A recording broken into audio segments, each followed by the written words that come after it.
여러분께 송구스럽게 생각합니다.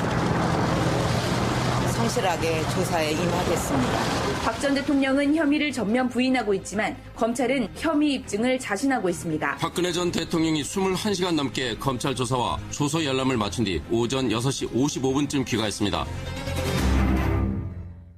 예, 어제 오전 9시 25분 검찰 포토라인 앞에 섰던 박근혜 전 대통령 14시간 반의 검찰 수사를 마치고요. 오늘 아침 7시께 삼성동 자택으로 돌아갔습니다. 말씀드린 대로 신문은 어젯밤 11시 40분에 모두 끝났습니다. 그런데 조서를 열람하는 데만 무려 7시간이 걸리면서 아침 6시 55분에 조사실을 검찰청을 나선 겁니다. 송구하다.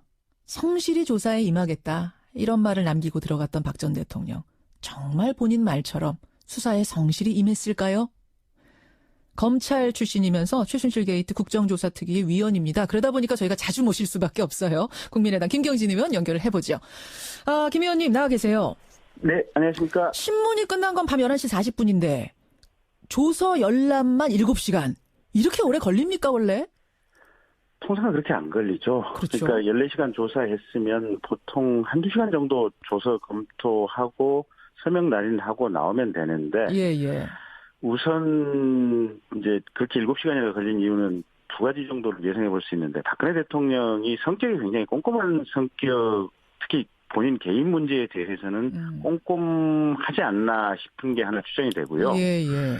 두 번째는 사람들이라는 게 대체로 자기에게 불리한 기억 또 자기가 잘못했던 부분에 대한 기억은 수면 아래로 꾸겨 넣어둡니다. 자신의 의식의 그 아래로.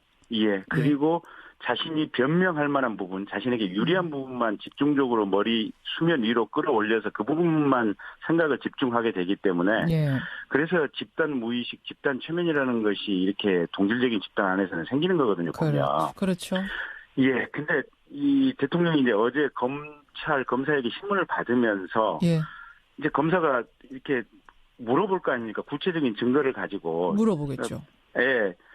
전 대통령 당시는 이 점에 대해서 관여를 안 했다고 하는데 가령 청와대 수석비서관이었던 이 사람은 이렇게 진술을 하고 당시에 또 보건복지부에 있었던 누구는 이렇게 대통령께서 청와대로부터 지시를 받았다고 얘기를 하고 있는데 그런 진술을 종합해 보면 당신이 지금 아니라고 하는 이 부분이 거짓말이 아니냐라는 이런 식의 질문들이 계속해서 화살처럼 쏟아져 나오거든요. 예. 굉장히 구체적으로 질문이 들어가는 거군요. 예. 하나하나. 그러면 그 질문을 보게 되면 숨이 턱턱턱턱 막힙니다. 보통의 피의자들은. 예. 그전에는 생각지도 안 해봤던, 전혀 검토하지도 안 해봤던 포인트의 어떤 사실관계들이 햇볕에 쫙 비치면서 눈앞에 턱 하고 등장을 하는데 이렇게도 읽힐 수 있네? 나 생각지도 못했던 부분이네. 근데 굳이 생각지도 못했던 게 아니라 생각을 본인이 안 하려고 했던 부분. 예. 그런 부분이 눈앞에 정면으로 나타나다 보니까 사실은 그런 데서 이제 내가 징역 갈 수도 있겠구나 이런 생각을 하면서 이 질문 내용을 이걸 빼고 이렇게 고쳐주시면 안 됩니까? 이런 식의 어떤 요구들을 많이 하거든요. 근데 아시다시피 질문이라고 하는 것은 검사가 물어보는 신문하는 주체인 검사가 하는 거고 그렇죠. 답변은 이제 이 신문을 받는 이 피의자 이제 전 대통령이 이제 답변을 하는 건데 다 조사를 받는 피조사자가 질문 내용을 고쳐달라고 요구할 수는 없거든요. 질문을 고치라고 못하죠. 예. 그런데 어쨌든 실제 현장에서는 그런 요구들이 많이 들어오고. 그래서 그런 부분과 관련해가지고 조서 마지막 서명 날인하기 직전에 이 실랭이가 벌어지는 부분이 대체로 그런 부분들입니다. 그렇고 게다가 이게 영상 녹화 녹음 같은 걸 해놨더라면 그때 대답했을 때 그 당시를 다시 돌려보면서 따질 수도 있겠지만 지금은 남아있는 게 없잖아요. 녹화도 안 되고 녹음도 안 됐기 때문에. 나는 이렇게 말하지 않았는데 왜 조서에 이렇게 적혀 있습니까? 라고 얘기를 하면서 실랑이가 붙기 시작하면 이게 시간이 늘어질 수 있는 거군요. 그렇습니다. 그리고 근데 이제 대체로 그 경우 저는 이런 취지로 답변을 했는데 검사께서 답변을 이렇게 적었습니다라고 잘못 기재하신 겁니다라는 부분이라면 그거는 그냥 본인 의사대로 고쳐주면 되는 겁니다. 근데 질문 자체를 고쳐달라고 요구하는 경우들이 꽤 있어서요. 그런 경우도 있어요. 예, 그 부분은 아예 불가능한 요구를 받는 것이기 때문에. 아니 조서 다 끝나고 조서 열람하는데 질문을 바꿔달라고 하는 건 좀 이거 말이 안 되는 거 아닌가요? 그런데 법률에 대해서 상식이 없는 피의자들 같은 경우는 그런 요구를 상당히 많이 합니다. 그래요. 그런 경우도 가능하다. 그래서 시간이 길어졌을 가능성 지금 여러 가지 말씀해 주셨어요. 그나저나 원래 피의자한테 일일이 물어보고 녹음 녹화를 하는 건가요? 녹음해도 됩니까? 녹화해도 됩니까? 물어보나요? 물어보기는 하는데 예. 그냥 의례적인 거죠.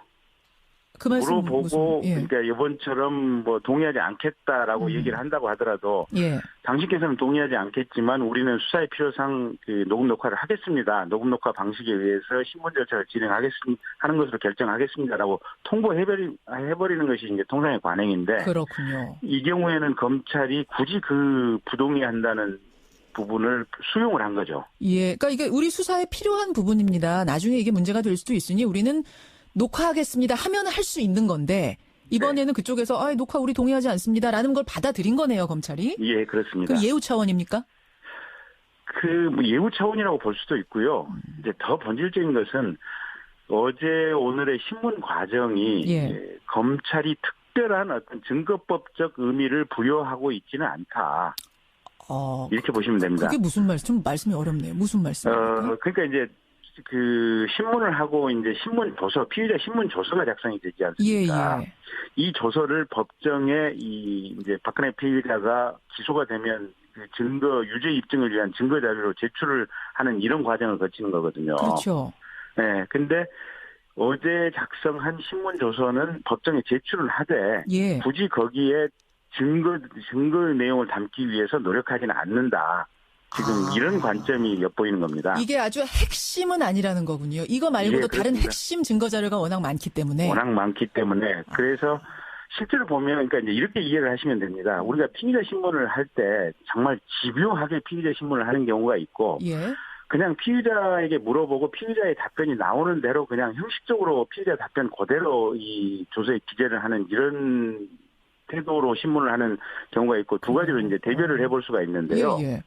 예, 그러니까 청문회 때 이용주 의원이 그 집요하게 18번 물어봐서 승낙 인정을 받았지 않습니까? 조윤선 장관한테. 예. 조윤선 장관에게. 근데 그것처럼 피의자들도 자신이 잘못한 부분은 마음속 한구석에 분명히 두고 있기 때문에 집요하게 물어보면 예. 분명히 일정 부분은 승낙하거나 검사가 얻어낼 수 있는 부분은 있습니다. 어허. 네, 문제는 전직 대통령이었던 또 현재까지 아직까지 정치적인 함의가 있는 이 피의자에 대해서 예. 검찰이 그렇게 집요하게 물어보면 나중에 이 수사 자체에 대해서 꼭 정치적인 역풍이 들어옵니다. 그래요. 검찰이 가혹하게 수사했다. 검찰이 무슨 강요했다.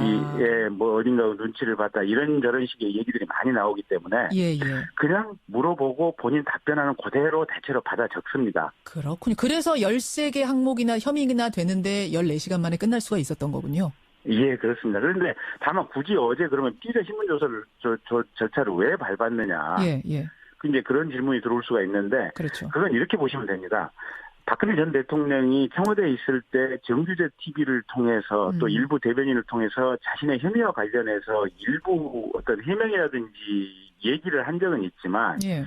국가기관인 검찰이나 특검에서 각각의 이 13가지 항목 혐의에 대해서 박근혜 대통령으로부터 공식적인 입장을 전달받은 바가 없습니다. 그게 그러니까 해명일지라도 다 아니다라고 하는 거라도 하여튼 공식적인 뭔가가 필요는 한 거군요. 예, 이걸 인정한다, 인정하지 않는다. 아니면 대체로 사실관계는 인정하지만 내가 이런 의도로 지시한 것은 아니다. 예. 뭐 이런 식의 각각 그 어떤 항목에 대해서 인정, 불인정 또는 뭔가 이 범죄 의도를 부인한다든지 이런 식의 구체적인 답변을 받아야만 이게 사실관계가 어떤 사건에 대한 입장과 태도가 정리가 되고 그걸 전제로 해서 소추 의혹 또 법정에서 이 쟁점이 이렇게 좁혀지는 거거든요. 알겠습니다. 무슨 의미인지 알겠네요. 그러니까 이게 아주 큰 의미를 두고 이거 아니면 이번 사건은 안 돼라는 의미를 두고 검찰이 조사한 건 아닐 거란 말씀이에요. 제가 사실은 무슨 질문 드리려고 했냐면 최순실, 안종범, 뭐 정호성 이런 사람들과 대질 신문하려고 하다가 이것도 그 사람들이 다 거절하는 바람에 거부하는 바람에 못했잖아요. 네. 야, 그럼 이거 대질 신문도 못하고 뭐 녹화도 못하고 녹음도 못하고 이거 14시간 조사하고 뭔가 좀 안 되는 거 아니야라는 생각을 했는데 김경진 의원 말씀을 쭉 듣고 보니까 크게 걱정은 안 해도 되는 거네요. 진실을 밝히는 데 있어서. 그러니까 우리 헌재 과정에서 계속해서 밖에서 태극기 시위를 벌이고 그다음에 당시 변호인들이 여러 가지 각하라든지 뭐 별 얘기를 했지만 결국은 헌재 재판관들의 결론은 8대0 아니었습니까? 그랬었죠. 그러니까 이번 흐름도 무슨 이 녹음 녹화가 안 되고 또 손범규 변호사가 뭐 검찰에 대해서 경의를 표한다는 문자를 보내고 뭐 예. 이런 것들 때문에 예. 이게 박근혜 전 대통령이 면죄부를 받는 거 아니냐 이제 예, 이런 예. 우려가 나오실 수 있는데요. 전혀 걱정하시거나 그 점을 염두에 두실 필요는 없고요. 알겠습니다. 그러면요, 김경진 의원님. 피의자 신문은 끝났고 이 다음 수순은 구속을 하느냐 마느냐 이 결정인데 지난번 저랑 인터뷰하시면서 구속 99% 확신한다 그러셨어요. 네. 여전히 99%입니까? 구속 가능성? 예, 그렇습니다. 특별히 상황이 변한 게 없고요. 그러니까 없어요. 사건의 실체라든지 증거 관계라든지 또는 도주 및 증거 인멸의 우려라든지 이런 부분에 대해서는 전혀 변한 게 없고요. 예. 특히 어제 조사 과정에서 범행을 전면적으로 부인하고 단답형으로 지금 대답을 했다고 그러지 않습니까? 예. 그런 거 부인했다는 것 자체가 증거 인멸의 우려를 좀 더 명확하게 공식적으로 분명하게 이게 표명을 해준 거거든요. 아하. 그래서 형사소송법적 관점에서 보면 증거인멸의 우려 또 범죄의 중대성 이런 부분은 여전히 명확하게 존재를 하는 겁니다. 그러면 그다음에 오히려 한 1% 더 늘어난 건 아니에요? 100% 된 건 아니에요? 그렇죠. 0.5 100% 됐다고 봐야죠. 100% 됐다. 예. 김수남 검찰총장이 지금 장고에 들어갔다 고민을 굉장히 깊이 하고 있다는데 결국은 깊이 하든 어쨌든 이거 낼 수밖에 없는 겁니까? 영장 청구? 예, 그렇습니다. 그렇게 보세요. 일단 오늘 이제 이렇게 조사한 내용을 검사들이 분석을 해서 예. 각각의 범죄 사실 그다음에 이제 전 대통령의 입장 그리고 증거 관계 뭐 이런 것들을 분석한 보고서를 만들어서 아마 위에다 올릴 거고요. 거기에 이제 수사 실무 검사로서 구속 불구속에 대한 의견을 이렇게 내겠죠? 같이 부기를 해서 올릴 겁니다. 예, 알겠습니다. 100%로 지금은 올라간 상황이다. 예, 김경진 의원님. 여기까지 말씀 듣겠습니다. 고맙습니다. 네, 고맙습니다.